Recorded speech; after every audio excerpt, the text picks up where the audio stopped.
There are tons of stories out there about hacked Pokemon games. Some of them are really quite neat, such as the one about a version where you get a ghost as a starter. Some are ridiculous. Silly stories about individuals dying after playing a game, or the game talking to them. Gosh, don't these writers know that less is more when it comes to these stories? Ah well, I digress. I grew interested in these hacked games that are apparently in any thrift store, on eBay, or handed out by homeless people to random passers-by. I didn't have the pleasure of meeting these creepy people. I merely found this particular cartridge in a trash bin when the garbage truck backed into my neighbour's dumpster. I noticed the game, and I asked the trash man if I could take it. He didn't seem to mind. It was thrown away after all. Of course, I checked with my neighbour, just to confirm if they actually didn't want it, though they seemed perplexed, as if they'd never seen it in their life. Their son made a grab for it, a little boy who saw the Charizard on the cover, crying out, "Pokemon, I want, Mummy!" But his mother told him no, seeing as though I had found it. He didn't even have a Game Boy anyway. He just liked Pokemon. Thinking nothing more, I simply went home, looking at the cartridge's sticker on the way. Just a plain old red version, the sticker torn slightly across the Charizard's neck. But that was expected with such an old game. I had had blue version as a kid, so I was a bit eager to see the, albeit minimal, differences that red version had. I was rather disappointed by what I saw when the title screen showed up. Pokemon Strangled Red version. Well, damn it. It was a hack. Hacks were neat and all, but they had zero monetary value. The originals, quite valuable by now. And I wanted to play red version anyway, not this crap. Oh well, it was free. Might as well try it. The name was odd, however. Strangled Red? That made no sense. Not even in a morbid description of someone being asphyxiated, as people turn blue when choking, not red. Who knows? Maybe there was a pair of these hacks, and I just got the red one. The more I thought about this though, the more interested I became. My initial disappointment turned into curiosity. I wanted to know what the creator had made, and I was going to note everything I saw. The first oddity I noticed was the start screen had a Charizard next to the trainer instead of a Charmander. Also, the Pokemon never cycled through like the original versions did. It just stayed Charizard, even after 5 minutes of waiting. Shrugging, I hit start, noticing that there was no Charizard cry as I did, like there was supposed to be. I saw there was a continue option, so I figured I'd do what everyone did with used games and see what the previous owner had done. No. I blinked in surprise. No? What do you mean, no? The game wouldn't let me choose continue no matter what. Though, on the 4th attempt, I heard the Charizard cry. Quiet and barely audible. Shrugging it off, I decided to just hit new game, like I would have done after checking the old file anyway. The screen cut to black for a while. No Professor Oak, no starting theme, just nothing at all. Eventually, the screen came back, showing a bedroom, 2 beds, 2 TVs, and a computer in the corner. My trainer sprite was the usual one, consistent with the original Red version. I was curious as to why it didn't ask my name, though that was answered as I opened the pause menu, noticing my trainer was named Steven. No, this isn't my real name or some stupid crap like that. This game isn't self-aware or haunted. At least, not that I know of. It just had a name chosen already. Curious, I saw he had the starter amount of money. No badges. He didn't look like Red though. His hair was longer, almost reaching halfway down his back. Red's usual smile replaced with a confident smirk. Honestly, I found this sprite much cooler than Red.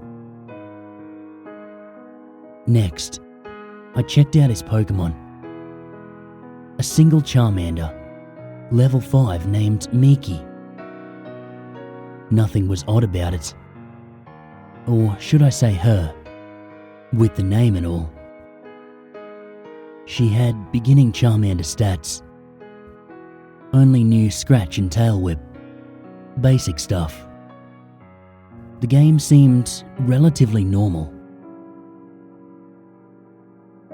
Returning to the game, I walked about the room, noticing that Steven's long hair was present on the back of my trainer when my back was turned to the camera. I didn't recognize the house, but I descended the stairs to see more. Downstairs was another trainer who spoke to me the instant I came down. Mike. Ready yet? Steven. Yeah. I assumed this Mike was my rival, pre-decided for me. A replacement of Blue, most likely. Though, I then thought back to the bedroom having 2 beds, realizing they weren't just rivals. They were brothers. They talked back and forth. Basic Pokemon dialogue. Become a Pokemon master. Catch 'em all. Stuff like that. Before having a little argument over which is better, Charmander or Squirtle. Which, of course, led to the introduction battle. Like the one versus Blue in the lab. Simple enough. Scratch, tackle, scratch, tackle. Until I won, purely for having the first turn. I took notice of how much better Steven's sprite looked in combat than Red's. A different pose. His hair, looking like it was blowing in the wind. A brief, minor upgrade, but still much nicer. I left the house after some more banter with my brother, stepping out to the Pallet Town theme. Going to the east, I found this was indeed Pallet Town. The house was simply on the outskirts to the west. I noted that there was no mysterious grassy field like in normal Pallet Town. Wandering about, I decided to check in on Red's home. His mother was inside, and when I talked to her, she commented on how handsome Steven looked. hoping that her own son would look up to him as a role model for when he became a trainer himself next year. This, of course, led me to realise this game took place a year before the original Pokemon. Red was even upstairs, playing on the SNES in his room, commenting, "I'm going to be the best too, when it's my turn." I was starting to like this hack. It was interesting. A completely new adventure. A different character. Steven even seemed to have a history with the people in his town. A reputation. A personality beyond a silent protagonist. The people in town talked to him as a person, making conversation, not just spouting tutorial crap. Even Blue's sister had new dialogue. They seemed to be in a relationship too, as the dialogue ended with a kiss and a heart over her head. Professor Oak simply wished me well, giving me a Pokédex to aid my adventure. He wasn't giving it to me to be the reason behind the adventure, like every other Pokemon game out there. He gave it to me out of kindness. Something to help me on my way. A gift. I was liking this more and more with each second. The game seemed to have an actual story now. I was somebody. Not just a cookie-cutter protagonist anyone could be. Not some blank sheet that could be replaced without notice. The story was different, though the actual gameplay remained unchanged. I went north like I was supposed to. Went from town to town, collected badges, received the praise of the leaders. Steven's fame even seemed to spread, as some NPCs would talk like they knew him. I used Miki for every battle, and she was growing surprisingly fast. She handled Brock with ease, even pounded Misty with no trouble at all. She wasn't as adversely affected by super effective attacks as others. Did more damage than a regular Charmander. She was a veritable powerhouse. She even became a Charizard at the mere level of 25. Not bad at all, I must say. Things started to get weird though. As soon as I reached Lavender Town. I know. Lavender Town is the focus behind every creepy story and the like. But it was the only place that was noticeably different. There was no Team Rocket invasion, which I found odd. Though I did then remember this was a year in the past, so the invasion wouldn't occur until Red's time. I tried to enter Pokemon Tower, aiming to get a Ghastly. But that's when it got odd. Steven, I have no reason to be here. Steven wouldn't go into Pokemon Tower no matter what I did. This was weird. I mean, hell, there are a million places in Kanto you really have no need to be. Little random houses with nothing but children NPCs, for example. Why was it here that Steven wouldn't enter? With a shrug, I figured I wouldn't need a Ghastly, seeing as Miki could handle anything. So I simply went on my way. Lavender Town serving no purpose other than a passageway with a Pokemon Center. The game progressed normally from there. The remaining gyms fell, and eventually I made my way to the Elite Four and defeated them. As with Blue, my brother Mike was there before me, initiating the championship battle, which Miki swept with ease. The aftermath of the battle was quite pleasant. None of the tension that was present between Red and Blue at the end of their match.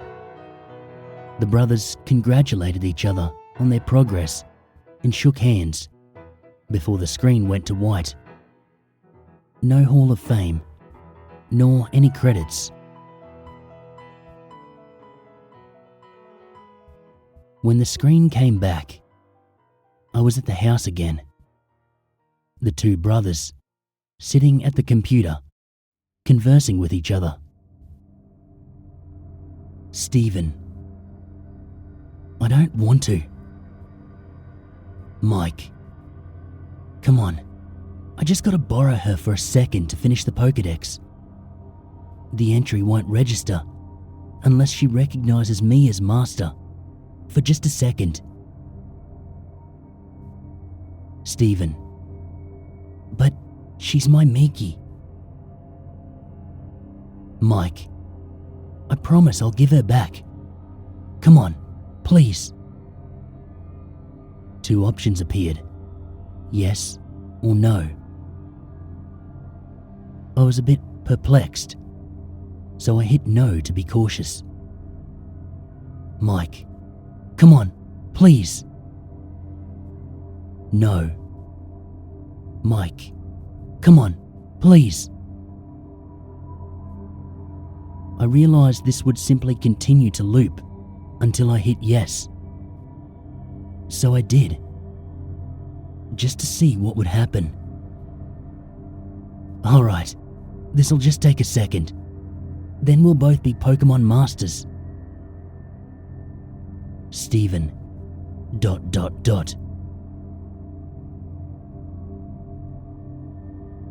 The screen then changed to the animation shown when two people trade Pokemon. I found this a bit weird, seeing as I was solo. But whatever. This was what was apparently supposed to happen. Miki went first. I watched, lazily, as she began to travel down the trading tube. Snap. That made me jump. The sudden noise resonating in my silent bedroom. Loud, due to the volume being way up. Looking at the screen, I noticed that the game had seemed to freeze. Miki, still in mid-trade, but the game wasn't doing anything. With a sigh, I just turned off the game, wondering when my last save was. When the game turned back on, I stared for a moment at the start screen. There was no Charizard next to the trainer. Upon pressing start, I saw the new game option was absent, leaving only continue. This was strange to say the least, so I selected it. The game started without even showing my stats as usual. My jaw dropped at what I was greeted with.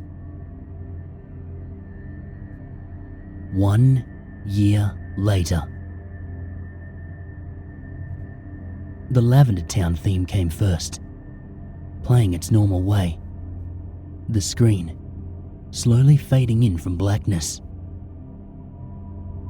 Stephen was in the Pokemon Tower, which made the music even stranger, seeing as the tower had its own theme.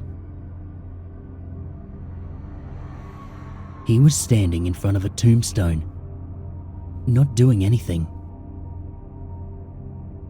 Wondering what was going on, I pressed A.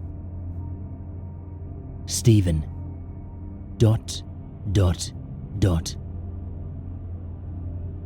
Confused, I tried walking, realizing I was indeed in control at the moment. I brought up the pause menu and checked my party. Miki was gone. Not just Miki, all Pokemon. He had nothing. The Pokédex was absent from the menu. His bag was empty. Honestly concerned now, I checked his trainer card. He had no money. He had no badges. His playtime was 8795 hours, which was impossible, as I had only 30 logged in before. But that wasn't the strangest part. His picture, the picture of the handsome, confident young trainer, was different. His eyes were blank. His face turned slightly down.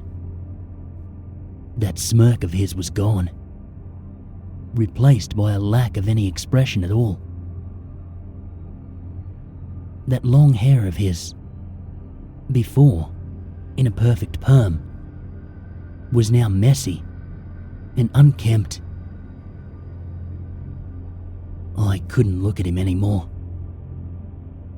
Closing the menu, I went to move out of the tower. But with every step I took away from the tombstone, the screen flickered, like it did when a Pokemon was poisoned. Gulping, I brought up the trainer card again. His picture was getting worse. Every step I took, he hung his head more and more. His shoulder slumped. He bent over. By the time I'd exited the tower, he was on his knees, hands to his face, hair draped across him. I had guessed already what was going on, but this clinched it. I began to put some things together in my mind. I'd always wondered why there was no champion in the original games besides your rival. Why is it that you, the protagonist, had to beat your rival when he just waltzed in? No previous champion to challenge. Then, it struck me. The answer was right here. The previous champion gave up. His precious Miki was apparently dead, and with her, so died part of him. His Pokédex, the other Pokemon, his badges, his fame, all of it, he threw it away. In that year, the year that I missed, the year where all those hours came from. I even did the math. There is 8,765 hours in a year. Add that to my 30 from before, and it matched up.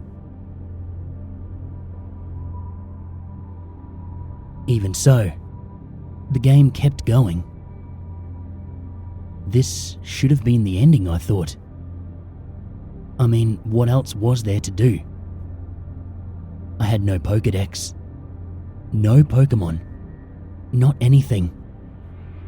What was I supposed to be doing? I talked to everyone in the town, but they all said similar things. Are you okay? Still mourning, I see. Everything will be all right. Please, is there anything we can do? Stephen never replied to them, and they all simply said the same things over and over. I couldn't put the game down now. This was all so strange, Curious, I headed off into the tall grass and eventually got into battle with a Rattata. No Pokemon was sent out, just Steven's sprite. I was wondering how I'd battle. Wild Rattata left you be. The battle ended without anything happening. This was certainly interesting, and it happened with every Pokemon I encountered.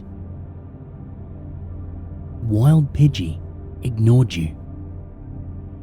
Wild Ponyta wandered off. The music never changed either. No matter where I went, Lavender Town came from the speakers, following me. Sometimes slowed down slightly, sometimes not. I searched everywhere, every town, talked to everybody, wondering just what the hell I needed to do. My frustration was mixing with the depressing atmosphere of all this, making the experience altogether unnerving and uncomfortable. But I couldn't tear myself away. I was starting to get a bit angry though. Nobody telling me anything besides giving me their condolences and trying to give me items like lemonade or coffee. Each met with no. I slapped myself for idiocy, suddenly realizing how the likely answer was right in front of me. Pallet Town, of course.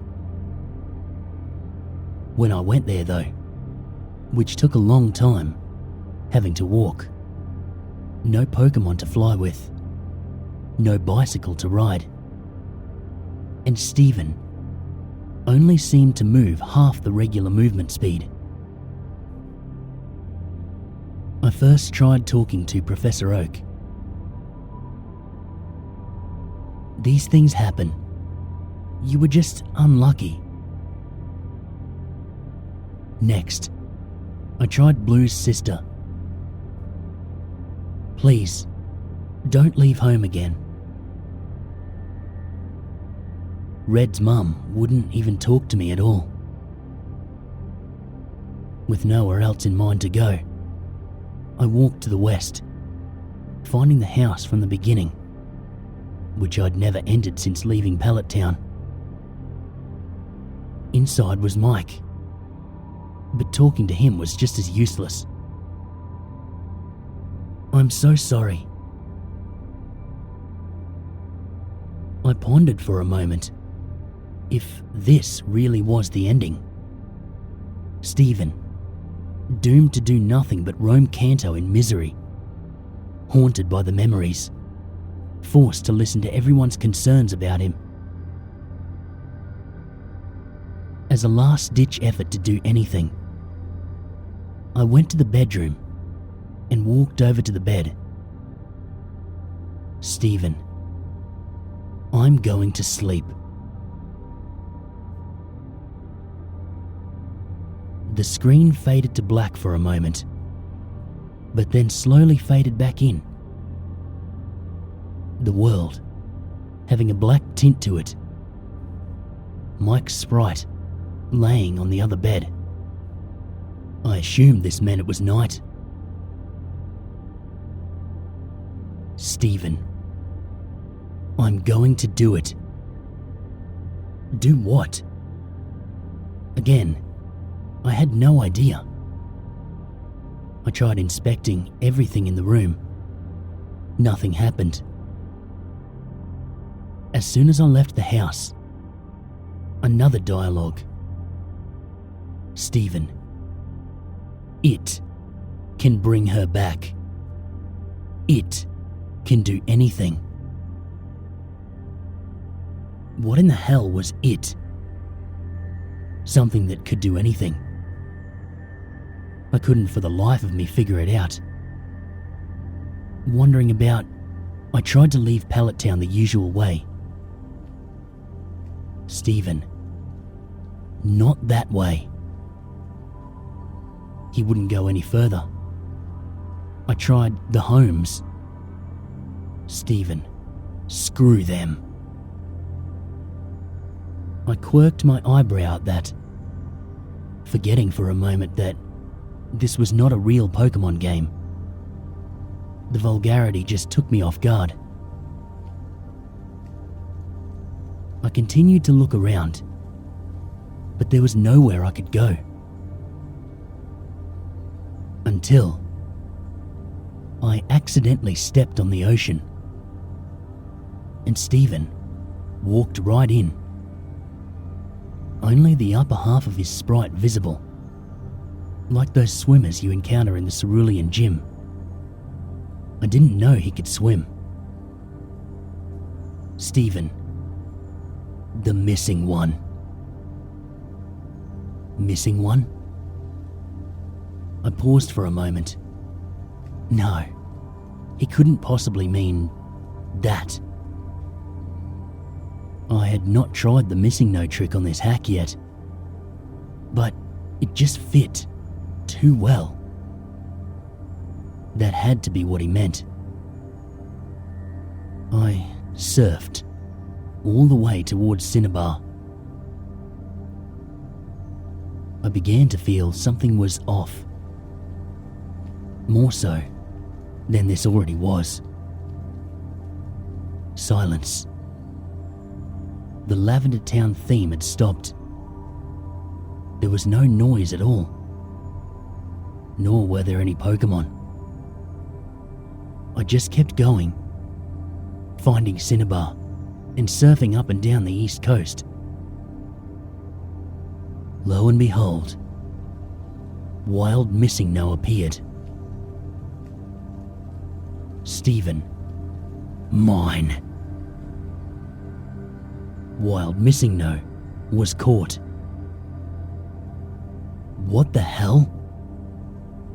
Stephen didn't do anything. He just commanded that atrocity of broken data to join him. No, to become his possession. And it did. I was getting more and more disturbed by all this. Checking the start menu, I saw Missingno was not in my party, but instead an item, making things even stranger. I checked the trainer card as well. Stephen had his back to me, his long hair draped behind him, his hands in his pockets, nothing else. Remembering what he said at the start of this night, I realized what I had to do. I surfed to land and made my way northeast to where else? Lavender Town. Along the way, I noticed all the trainers, oddly still out at this hour, and they would not look at Stephen. All of them turning away when he passed. Even those that were normally static.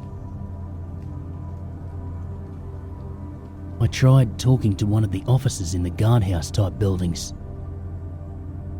Just go.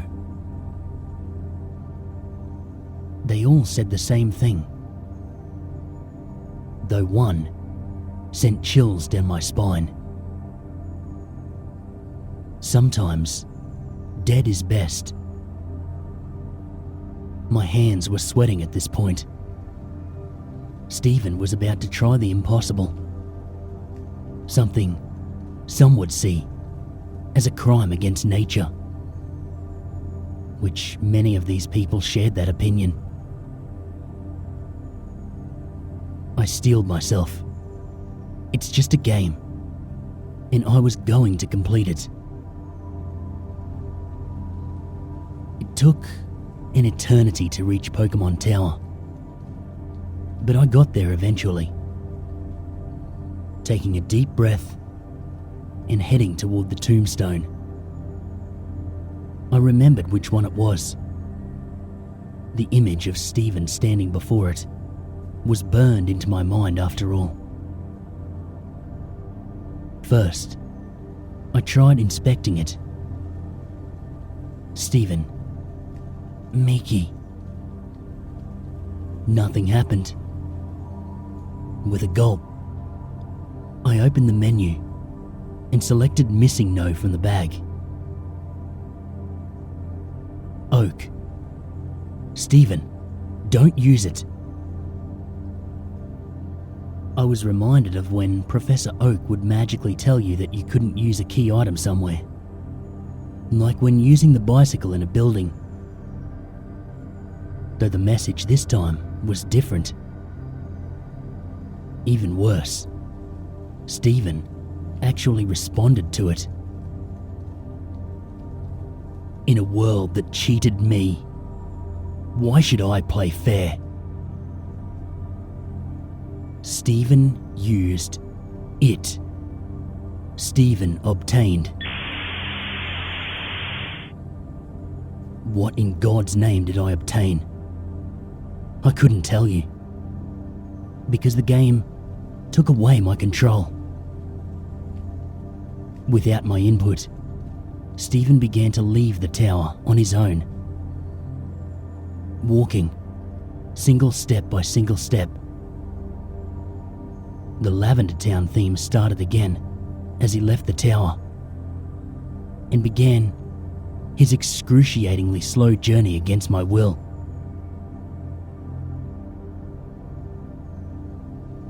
Every time he crossed one of the borders where the music would change, it got progressively slower, more and more disturbing. By the time he reached Cerulean City, it was just a demonic rumble. I just stared, watching him, trying to guess where he was going. But it was getting more and more obvious. He was heading to Pallet Town. The music had all but stopped when he got there, playing single note by single note. He went exactly where I'd guessed, right to his own house, inside and up the stairs. At this point, there was no music. Stephen moved step by step, stopping at his brother's bed, turning to face him. At first, I thought the game froze. He didn't do anything, simply stood there, and I couldn't move him. I did, however, find out I could open the pause menu. I was terrified to look, but I couldn't stop myself. I selected his trainer card. There was a low growl noise, like a distorted Pokemon cry. Stephen was looking at me again, directly at the screen. He was hunched over, his bangs obscuring his face. His hair was wild and feathered out. Between his bangs, there wasn't even a face at all, just black and two red eyes looking straight forward, a white grin contrasting with the darkness. That wasn't all. His name was now Stephen, written in all weird characters. I couldn't look away, my eyes glued to his, not breaking contact for some time. My vision was getting blurry until I couldn't see very well. My face grew wet. I was crying like a baby. There was nothing I could do to hold back the tears. I was with this boy from the start, I built him up to greatness and was then forced to watch his decline after a tragic accident. And now, he was this thing, this abomination. I watched him go insane. Holding my tears, wiping my eyes, I closed out of the trainer card and tried to save the game, wanting to just quit.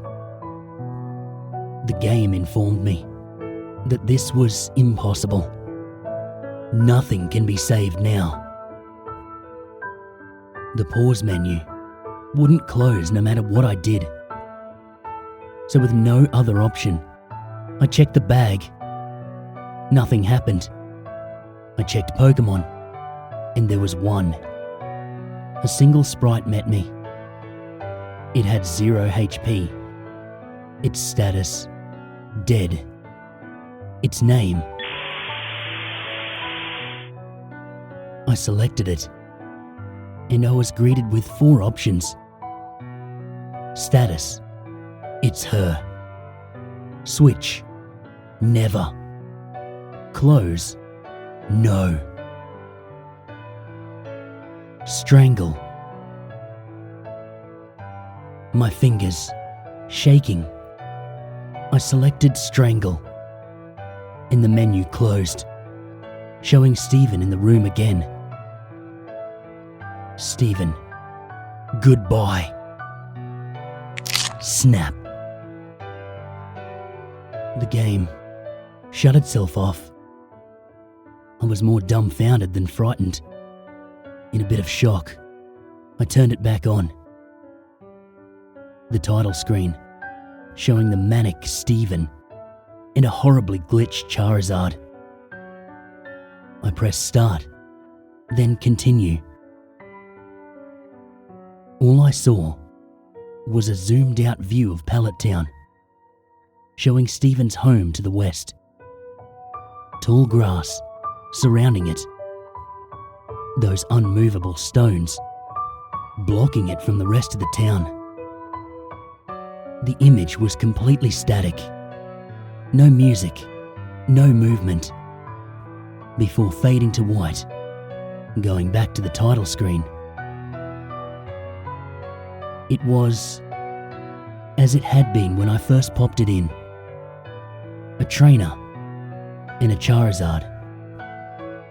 I attempted to hit continue. No.